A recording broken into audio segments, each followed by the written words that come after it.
thing that really struck me as part of this conversation, right? I talked about the use of internal knowledge. You talked about the use of internal knowledge, internal leaders, which is really great, right?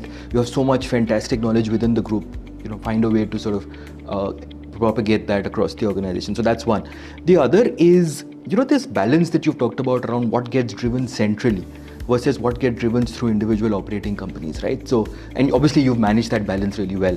How have you gone about sort of achieving that balance? How do you define what happens centrally versus through operating companies? I think this word you use, balance, is very important. And I'll come to your question in a bit. But the first thing that you said, that harnessing that internal knowledge, I think that has to be also balanced with external knowledge. Sure. And that is why our faculty, there is significant emphasis on faculty from outside as well. Because we don't want to be an organization which is completely inside driven. We want outside in thought processes to come as well. So that balance of internal and external faculty is a very important balance to strike. Some of the world's largest and the best and the most celebrated learning centers didn't do that, and therefore suffered. So we want to establish that balance. Having said that, on the balance between what the business does and what we do, it is a symbiotic relationship. My business center of excellence for learning and talent management, we work together. We are all connected to each other on a daily, weekly, monthly, quarterly basis. We have a regime of every quarter getting together for a couple of days, debating on few points, agreeing on how we will approach a particular thing, what we will do centrally, what we will do at the business level. How do we decide what do we do centrally and at business level? All of those things are discussed threadbare with Business Center of Excellence of Learning and Talent, but also with CHROs. So that's how we establish that balance. In those meetings also what comes up is best practices from each of the businesses, and so cross-pollination of ideas and what one business is doing. Even yesterday I was on a call on something that a particular business is doing very well for first 10 years professionals in our organization. So they've just started that whole initiative and looks like a very solid initiative.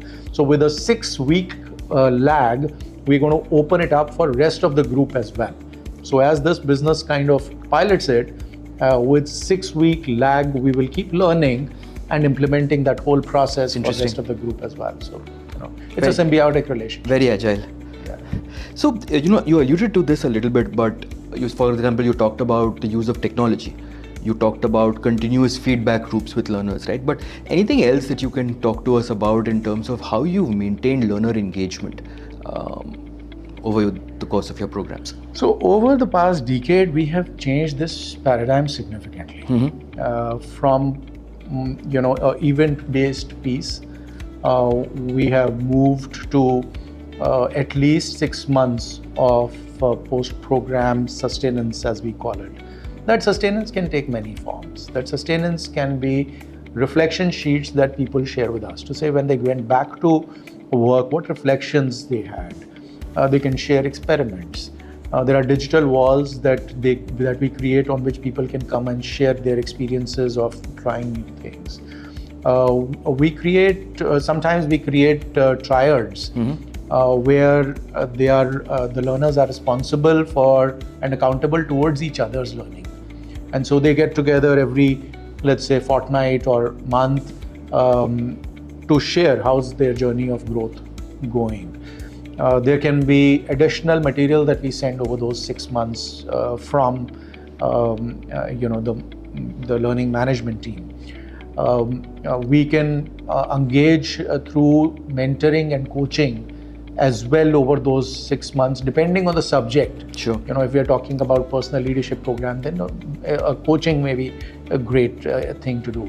If we are running a program around digital or analytics, then some kind of mentoring by experts to a group of 4 or 5 people may be appropriate. So a mix of all of that we use to ensure that learning doesn't remain in the classroom, but once they go, they are able to reflect, experiment, and then imbibe the change at the workplace.